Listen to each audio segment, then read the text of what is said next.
Olá, pessoal! Sejam bem-vindos ao GeoTeaching. Eu sou a Juliana Pessim e hoje nós vamos falar sobre a origem e a formação dos solos. Os solos têm origem na alteração das rochas, principalmente por meio de um processo conhecido como intemperismo, que nós vamos detalhar mais adiante. E as rochas consistem em uma associação de uma ou mais minerais. E são três os principais grupos de rochas. O das magmáticas ou ígneas, que são formadas pelo resfriamento do magma. Um exemplo muito comum é o granito, que é usualmente aplicado no ramo de rochas ornamentais. Vejam na foto uma chapa de granito. O grupo das rochas sedimentares, que são formados por meio da deposição de sedimentos. O arenito é um exemplo muito comum de rocha sedimentar e a gente pode encontrar rochas sedimentares em abundância no Grand Canyon. Percebam a estratificação marcada das camadas, originados por um processo lento de deposição de sedimentos. E o terceiro grupo é o grupo das rochas metamórficas, que são formadas a partir de rochas pré-existentes por meio de uma variação nas condições de pressão e ou temperatura. O gneiss é um exemplo muito comum e a gente pode encontrar rochas do tipo gneiss em abundância na cidade do Rio de Janeiro. E um exemplo que eu mostro na foto para vocês é do Pão de Açúcar, tá certo? E agora a gente vai falar um pouquinho melhor sobre esse processo de alteração das rochas. Bom, o intemperismo ele pode ser de ordem física, causando a desintegração das rochas, e existem alguns fatores que vão provocar essa desintegração.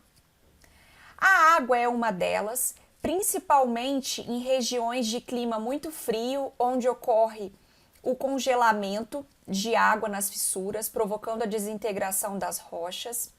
Variação de temperatura de maneira muito importante. Pessoal, a rocha é composta, em geral, de minerais diferentes. Então, cada mineral possui um coeficiente de dilatação diferente. Então, dada uma variação de temperatura, um mineral vai dilatar mais do que o outro e assim isso provoca o fissuramento, a desintegração da rocha. O vento também é um agente importante do intemperismo físico e também a vegetação, que pode provocar a desintegração através da penetração das raízes e nas fissuras da rocha, tá certo? Mas o intemperismo também pode ser de ordem química e o intemperismo químico vai provocar a decomposição da rocha. E existem alguns processos importantes do intemperismo químico, como a oxidação, a hidratação, a hidrólise e a carbonatação. E a intensidade do intemperismo pode variar de acordo com diversos fatores. O material de origem, que é a rocha-mãe, que é a rocha que vai dar origem ao solo. Esse material de origem é composto por minerais diversos e uma rocha pode ser mais suscetível ao intemperismo do que a outra, de acordo com a sua composição mineralógica. O clima também é um fator muito importante. O intemperismo químico, por exemplo, ele é muito mais intenso em climas quentes e úmidos. O relevo também afeta, o tempo de exposição dessa rocha aos agentes intempéricos e também os organismos. E o que isso acarreta, pessoal?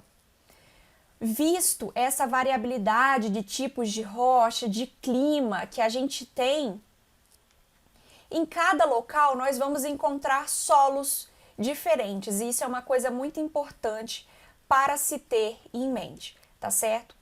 E de acordo com o processo de formação, de acordo com a gênese, os solos eles podem ser classificados como residuais ou in situ, que é quando esse solo permanece no local onde ele foi formado, no local da rocha-mãe, tá certo? Percebam nessa foto a presença aqui da rocha fraturada, logo mais acima, o solo residual jovem ou saprolito, que nós também chamamos de rocha podre, e logo acima o solo residual maduro, que é um solo mais evoluído, tá certo? Então esse solo permaneceu no local da rocha-mãe, no local de formação. E se o solo sofreu algum transporte do local de origem, ele é chamado de transportado ou sedimentar. Vejam na foto um exemplo de solo transportado do tipo talos. Esse solo é composto por uma massa de solo com blocos de rocha. Esses blocos se desintegram da rocha, são deslocados do seu local de origem e ficam envoltos então por uma massa de solo, e ele é chamado de transportado porque ele não está mais no seu local de origem. E além do talos, existem os solos coluvionares, os aluvionares, os eólicos e os glaciais. Então, se esse solo foi transportado e não está mais no local de origem, ele é dito transportado ou sedimentar. Então, pessoal, visto isso, a gente pode definir o que é solo, principalmente no âmbito da engenharia civil. Ele é um conjunto de partículas minerais arranjadas de maneira aleatória que contém ar e ou água, preenchendo os vazios entre as partículas, tá certo? E agora a gente vai entender um pouquinho melhor dos minerais que compõem o solo. Eles são classificados, de modo geral, como minerais primários e secundários. Os minerais primários, eles são minerais herdados da rocha de origem, a rocha-mãe. E os principais minerais primários são o quartzo, o feldspato, que é o mineral mais abundante da crosta, as micas, os piroxênios e as olivinas. E eles vão compor a fração grossa do solo, tá certo? Já os minerais secundários, eles vão formar a fração fina do solo e eles são formados pelo intemperismo, pelo processo de alteração dos minerais primários. E que minerais secundários são esses? Os argilominerais, de maneira muito importante, óxidos e hidróxidos de ferro e alumínio e também matéria orgânica. Mas agora eu quero falar um pouquinho mais para vocês do quartzo e do feldspato, que são minerais muito importantes que compõem o solo. O quartzo, pessoal, ele possui uma estrutura atômica muito estável. E o que isso acarreta? Ele é muito resistente ao intemperismo. E dessa forma ele vai formar grãos de areia e de silt, que são partículas aproximadamente equidimensionais. Mas, por outro lado, o feldspato, ele tem uma relação oxigênio-silício de 2,7 a 4. E o que isso acarreta? Eles são mais instáveis em climas quentes e úmidos e, portanto, são mais atacados. E eles podem se transformar em argilominerais. E a gente vai entender um pouquinho melhor dos argilominerais, que são componentes muito importantes do solo e que têm também um comportamento diferenciado em relação à areia, por exemplo. Bom, antes de falar dos argilominerais em si, eu quero entrar num conceito com vocês, que é o conceito de superfície específica. A superfície específica dos argilominerais, ela pode ser quantificada através da área superficial específica, que é a área superficial total de um conjunto de partículas dividida por sua massa. Então, vamos imaginar um cubo com aresta de 1 metro e com massa de 1 grama. Então, a área superficial desse cubo é 6 metros quadrados, a massa de 1 grama, então a área superficial específica é de 6 metros quadrados por grama. Agora, se a gente dividir esse mesmo cubo em 8 cubos idênticos, a soma da área superficial desses 8 cubos vai ser de 12 metros quadrados. A massa é idêntica, né, porque é o mesmo cubo, é de 1 grama. Então, a área superficial específica desse conjunto vai ser de 12 metros quadrados por grama. Então, percebam que ao dividir esse cubo em 8, a área superficial específica dobra, tá certo, pessoal? E quanto maior a área superficial específica, maior a reatividade das partículas. E isso é muito importante no caso dos argilominerais, que têm superfície específica elevada.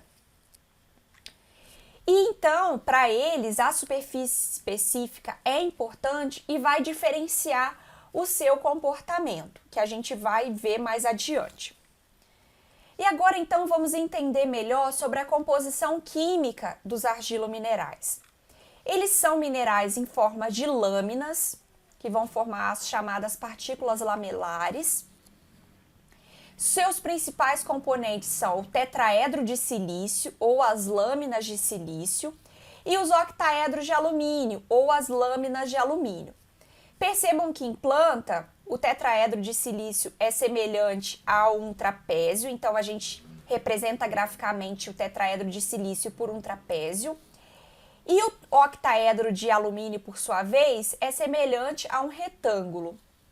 Então, essa é a representação gráfica dessas estruturas. E tem duas regrinhas que vão ditar como essas partículas, essas estruturas se ligam. As lâminas de alumínio atraem as lâminas de silício e as lâminas de silício se repelem. E agora eu vou mostrar para vocês os três principais argilominerais que a gente encontra. A caulinita, ela é formada por uma camada do tipo 1:1, sendo um octaedro de alumínio e um tetraedro de silício. Lembrando, né, que o octaedro de alumínio atrai o tetraedro de silício. A altura dessa camada 1:1 é da ordem de 7 angstrom, lembrando que 1 angstrom é 10 a menos 10 metros. As ligações entre essas camadas se faz por ligações de hidrogênio, que são ligações fortes.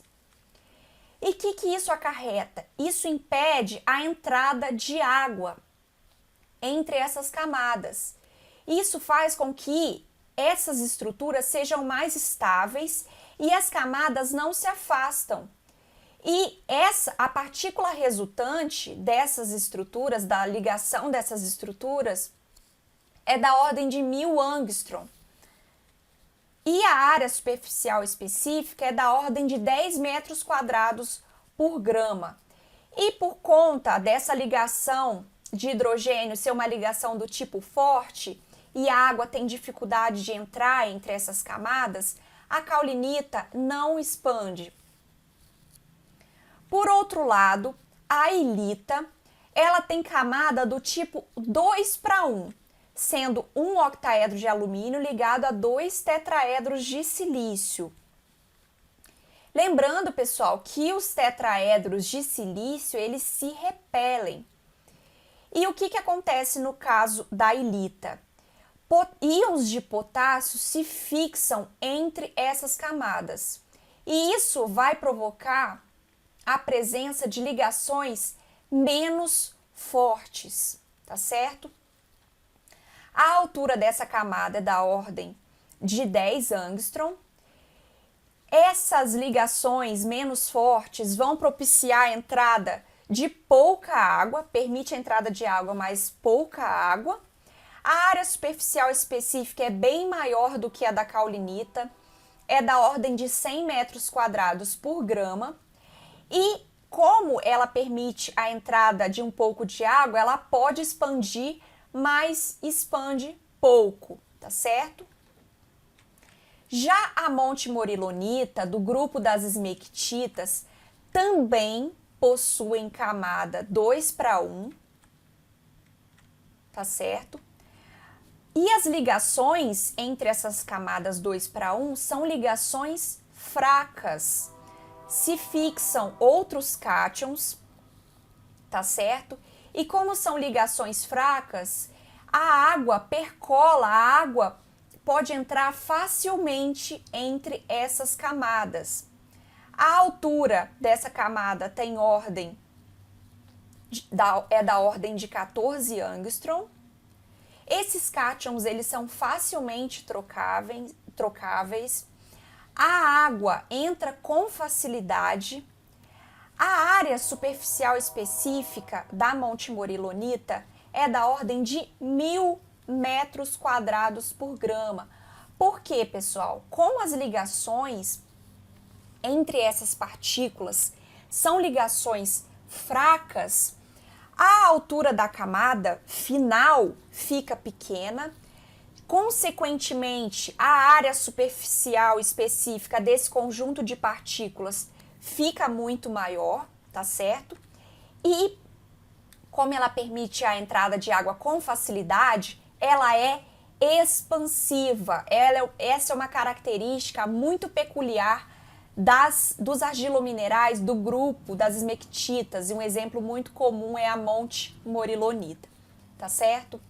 Então, pessoal, para sintetizar nossa aula de hoje, nós vimos que a origem do solo está na alteração das rochas. Minerais muito comuns encontrados no solo são o quartzo e o feldespato, lembrando que o quartzo é muito estável quimicamente, mas o feldespato não é em climas quentes e úmidos, e eles podem formar os argilominerais. De acordo com o processo de formação do solo, eles podem ser residuais ou transportados.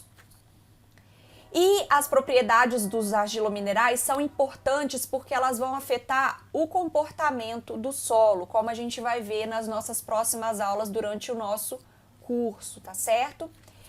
E de maneira importantíssima, de acordo com o processo de formação do solo, a rocha-mãe, o clima do local, o relevo, o tempo, os organismos, pessoal, o solo difere localmente, tá certo? E isso é uma coisa muito importante de se ter em mente, porque são muitos fatores envolvidos na formação de um solo. E hoje eu gostaria de deixar uma questão para vocês, se vocês ainda não pensaram sobre isso ou ainda não têm a resposta. Como se forma a areia da praia? Eu vou deixar um link com a resposta aqui embaixo na descrição do vídeo e espero que vocês se divirtam. Seguem as referências que eu utilizei para preparar essa aula. E eu agradeço a presença de vocês em mais uma aula do GeoTeaching e aguardo vocês para a nossa próxima aula, que é sobre a análise granulométrica, um ensaio muito comum utilizado para identificar o tamanho das partículas do solo. Eu vejo vocês, pessoal. Até mais. Um abraço.